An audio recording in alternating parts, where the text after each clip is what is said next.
Good day, my friends. My name is Tracy Repchuk, and I'm the host of Reach Millions TV, an entrepreneurial lifestyle and learning channel where I will educate and introduce you to some of the greatest powerhouses in their fields.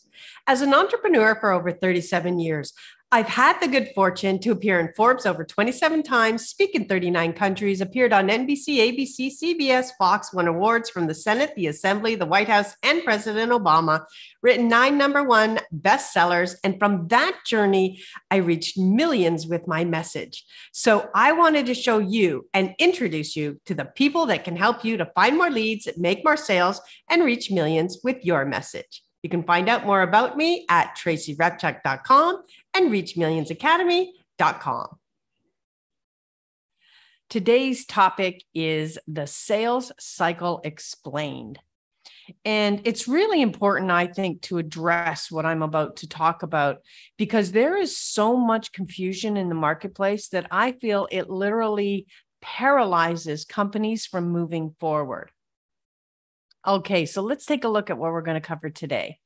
The sales cycle explained. So the first part is we're going to take a look at the one goal. Then we're going to take a look at the 4 parts. Then we're going to address how they work together and the keys to success.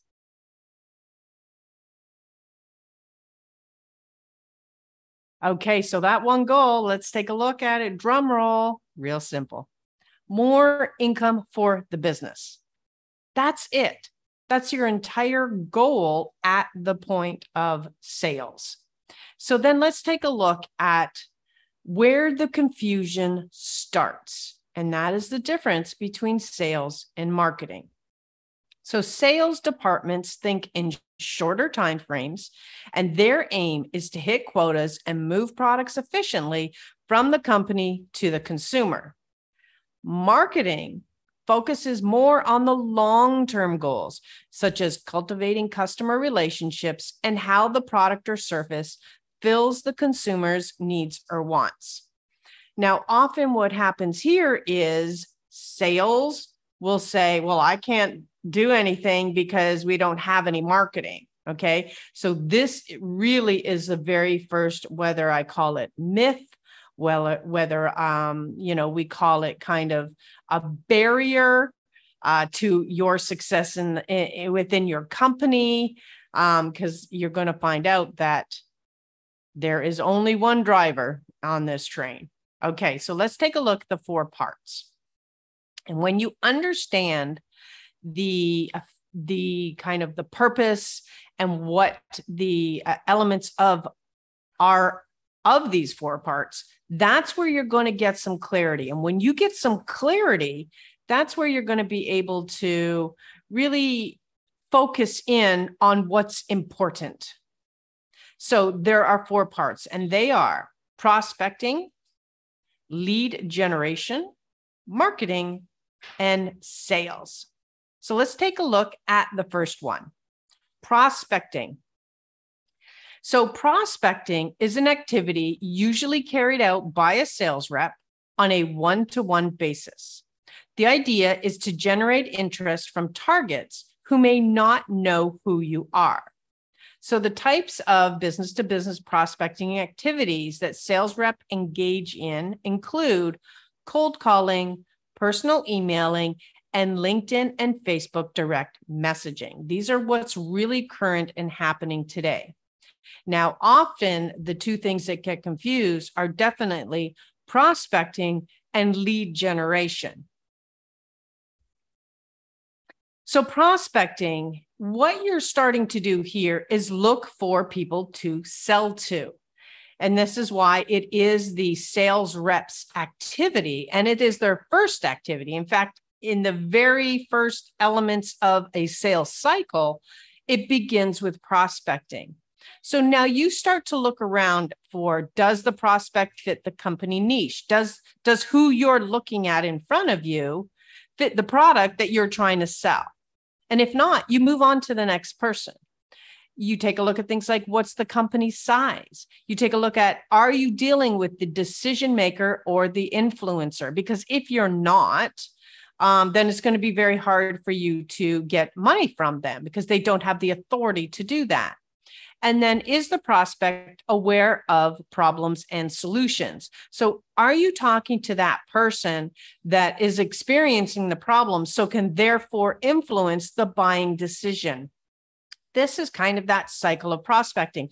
And often a salesperson will say, well, no, I'm not prospecting. The leads should just come to me and I follow up in phone. That's not what happens at all. And this is where, the sales division or a person in charge of growing income for the company gets stuck. Is they say there's no prospects out there, or there's nobody out there for me to sell to. There is, 7 billion people on this planet. I guarantee you there's somebody out there for you to sell exactly what you have to.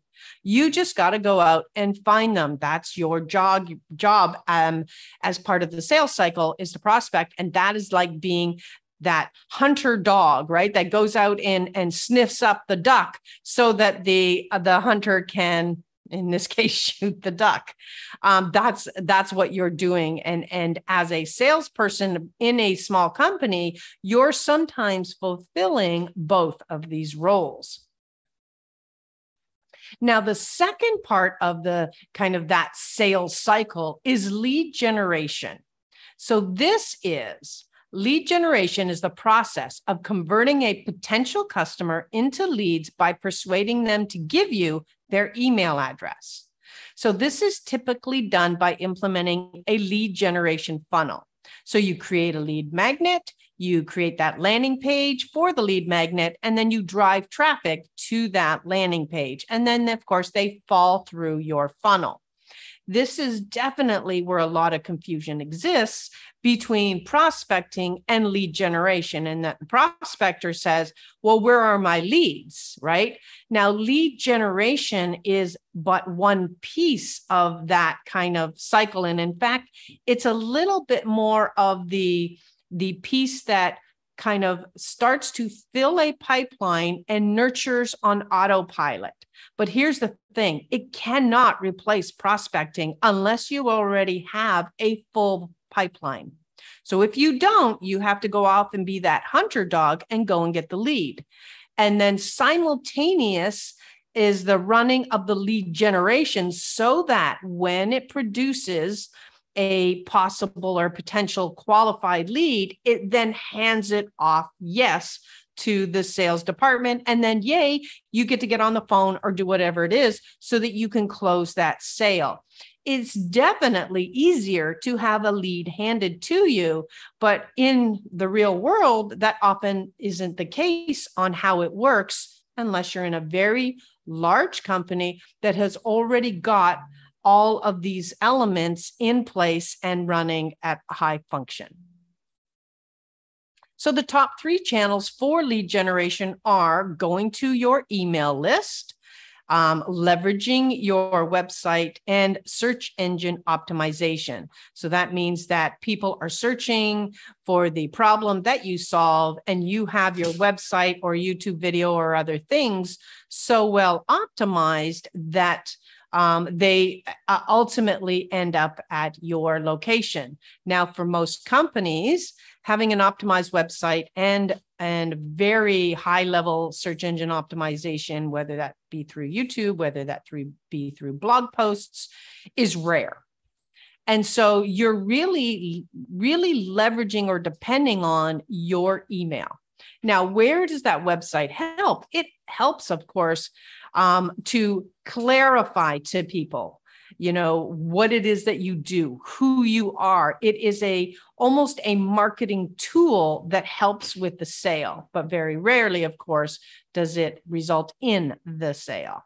So you need to understand that your email list, which is why that lead generation, which is why that landing page technology is so important, is going to be the key to you being able to take people from cold to warm to qualified, and therefore have something for your sales department to also work with. So lead generation types. So a team may develop a comprehensive strategy using a lead generation system, which progresses through these stages. So the first, of course, is somebody comes at you or you approach them through the prospecting cycle as a cold lead. So leads, though, usually come from marketing campaigns. Cold leads often consist of social media ads, direct mailing, and traditional advertisements. Now, warm leads, these leads are often from strategies the business develops for itself, and they sometimes generate interest in a customer, which may create a qualified lead. Warm leads may include kind of sales letters, personal email invites, or free training sessions, such as driving to a webinar, having them, of course, watch you through that webinar, and that rapidly moves them from a possible cold to a warm lead. Then there's the qualified leads. So these leads are consumers who have shown an interest in what your business offers. At that point, the responsibility shifts to the sales department, which ensures the consumer closes the deal and makes the purchase. So there is the kind of those three things. Now, here's the bottom line. Your sales kind of results are only as strong as your weakest link. So let's say you produce all of these awesome warm leads. You've just done a webinar, 210 people registered, 67 showed up. You're at a 30% attendance rate. That's 67 leads that your sales team needs to get on immediately. The second they go from that moment, you need to get them rapidly to a qualified lead. They stayed through the entire webinar presentation and things of that nature. That's what you're looking for. If you ignore them long enough, they will drop back to kind of a cold lead. And then, of course, if you act rapidly, then that means you have a possible, percent that you can convert.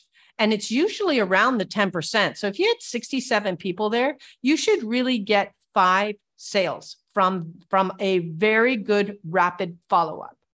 Now, if you're not getting those 5 sales, after marketing has been through the effort of creating a webinar, that means you didn't follow up rapidly enough or something occurred, right? There was an objection or a consideration or a barrier that usually the sales department put in the way, right? And so you have to kind of take a look at where is the cycle collapsing as far as what it is that you're doing if your income is not where you would like it to be. So the third element or the third part of the sales cycle is the marketing. Okay, so marketing is concerned with attracting the consumer's attention to their offerings. So you will employ measurable information such as website visits, email opens, or ad clicks. So a marketing team is constantly looking at what's being said and what's being kind of responded to, and then improving on that. And you create promotion that appeal to the target market for your product or service. And that's what the marketing team is generally doing. And what often happens here, though, is sales will say, well, marketing didn't produce what I need to sell. Well, the answer to that is no. Okay, marketing is the supplement to sales. Sales is always the driver, which means who's ever in charge of sales needs to get out there and prospect while marketing is creating lead generation. Lead generation is a marketing activity. And while marketing is producing the content or producing the materials that are out there, creating awareness so that it's constantly evolving, which is why that email list becomes so important, because now you've condensed the marketing materials that need to be produced, and you're able to continuously communicate to someone who has already said, I'm interested, based on the fact that they came through lead generation and opted in. And so this is why, and then often people will say, well, I burned my list, or my list isn't responding. You just have to keep going and going and going until you find what they do respond to. That's it. That's your job in marketing. And then, of course, in sales, your job is to remain a prospector and a closer. Those are your two activities. You don't care what's happening in the emails. You don't care what's happening in the ads. All you care about is those two cycles. It's a marketing's job to focus on those other elements that can assist and send you qualified leads. But you sitting there saying, I got no leads, that can't happen. That is literally the death of a company. Now, let's take a look at the 4 P's of marketing. The first is the product. Okay, so a product can be an idea, a good, a service, or a combination of all 3. A marketing team considers what needs or wants to fulfill and who may buy it. So, for example, a company marketing a broadcast network might have a social media promotion of a woman in a TV, something that appeals to what that particular market is looking for. Now, the second P is price. So price is the amount of money a customer is required to pay. So to determine the price, a marketing team considers how much a customer values the product and the potential benefit. So too low, a consumer is going to think it doesn't work, and too high, you just may not have a buyer feasible or able to purchase your product or service. Now, where the other 3 P's connect to cost, price affects revenue. So this is a very important element to perfect and to really take a look at. Now, place is the 3rd P. This refers to where do you promote? Where's your target audience located? It's about getting the product to the consumers. So a marketing team aims to make the product accessible to its target audience. Now, for example, if one had a product that helped women brand and position themselves, then marketing might focus on women's speakers group. You're going to go to where your target market is and educate and enlighten them and create that interest in the product that you have. And last but not least is P for promotion. How a marketing team gets the information about the product or service to the right consumer. So a marketing team may use various promotional strategies depending on what they're trying to sell. There's actually about 9 major strategies that are employed here that I will probably go through in a future episode. Examples include you can work on sweepstakes, rebates, special packaging, and coupons. These are ways to get promotion out there. And then there's 8 major kind of market elements to focus on. Last but not least, and the grand kahuna of it all, is sales. So sales is the term used for the activities that occur that lead to the exchange of goods or services to a buyer for a profit. That means they bought something and you got money for it, right? Sales are responsible for meeting daily, monthly, quarterly, and yearly sales goals that the company sets. Now, if the company hasn't set sales goals, then you as a salesperson or sales rep have to set your own goals, whether that be for the month. That's probably best to set it for the month, then work your way back. What are the targets you need to meet every week to ensure that that happens? So if your sales goals for the month are $45,000, then you know you need around $15,000 a month, a week to kind of move forward with that. And that gives you, of course, around a 7-day buffer in there to, inch forward or back with your target. And that, of course, then requires you executing very precise steps. It requires you to prospect. It requires you to get on the phone. It requires you to send out personal emails. It requires you to get on LinkedIn and Facebook and start chats. That's the prospecting cycle. And then it becomes this dance between prospecting and selling. Now, here is the kind of a de facto standard in the world of sales, in that it can take 90 days for somebody to react or close. So that's why having your pipe full of prospects, people you have attempted to communicate to, is so important, because somebody that you start on day one by saying, hey, how's it going? Is there anything, I notice you're a speaker. I actually have this cool tool that can help you. Did you want to find out more?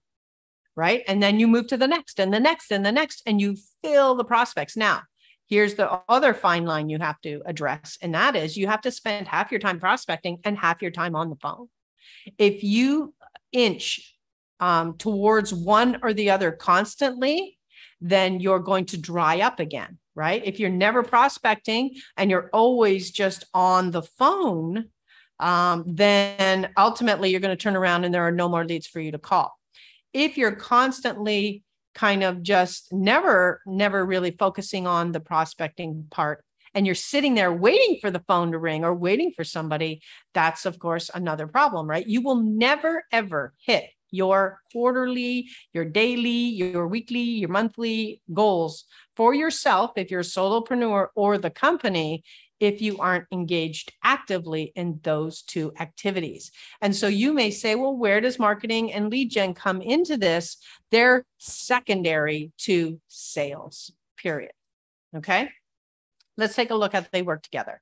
So sales, the act of connecting with prospects, educating, and asking for the sale.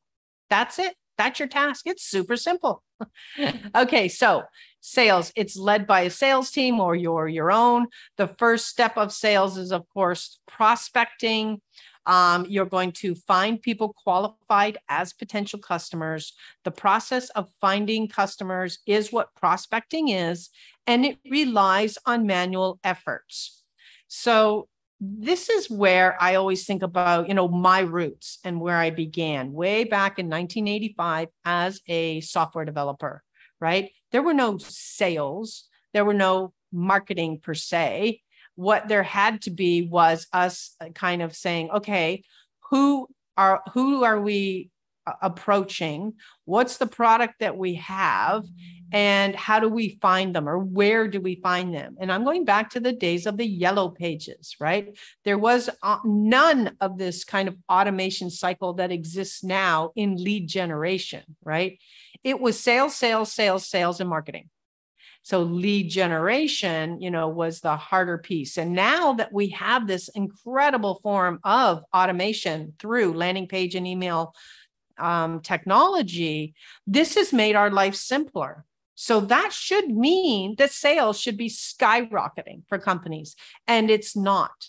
And the reason it's not is there's a confusion on the line, and that's what I'm doing today. I am making it so precise that you understand each of these four pieces, that you don't kind of wash them all together, right? Because it's sales and marketing. Sales is said first because marketing comes second. Marketing is that supplement that's going to help the sales team to get more. And then you can scale.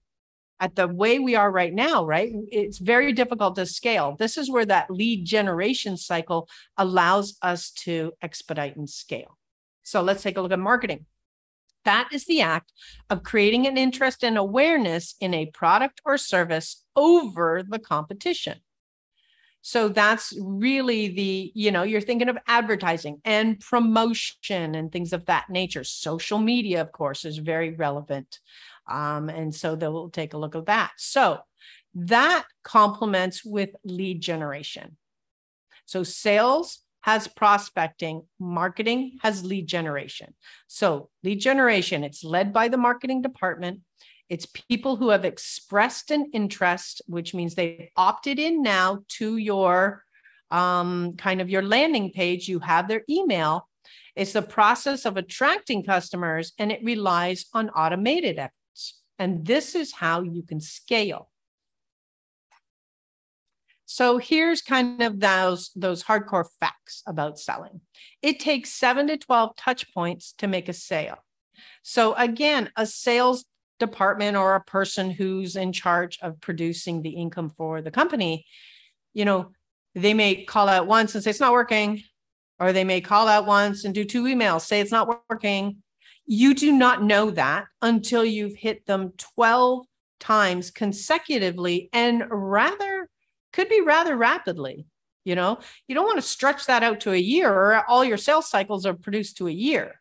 You want to really have 7 to 12 touch points in a 30-day period. And then you can cycle rapidly through each person that, of course, you're dealing with. The average person only follows up twice and then says, didn't work. Well, what didn't work? You know what didn't work? You didn't work. I'm going to say that bluntly. And so only 2% follow up more than 3 times. Okay. So what does that mean?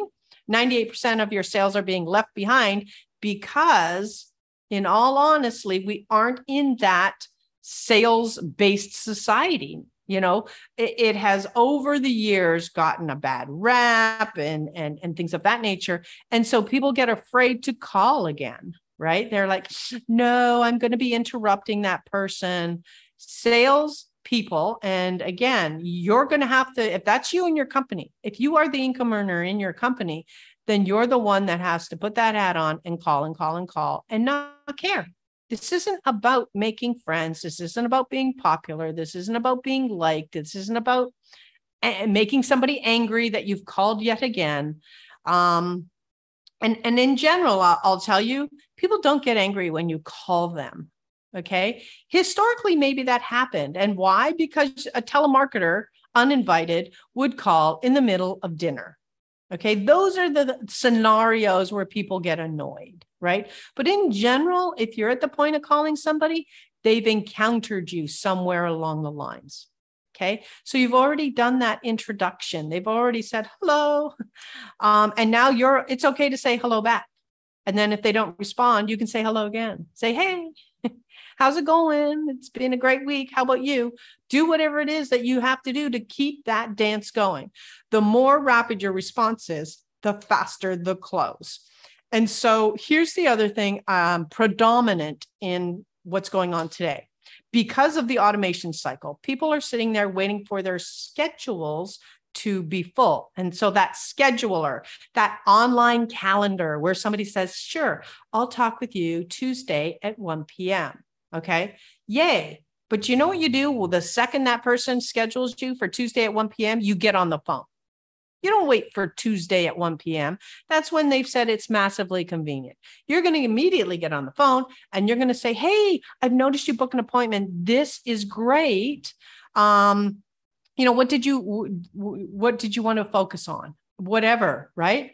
Do you have a couple minutes now? I'd just like to ask you a few questions before then. There's 2 reasons you do that. The first is the more rapid your response, the faster the close. You can get somebody within 5 to 10 minutes of them already producing an interest in you. Your close accelerates.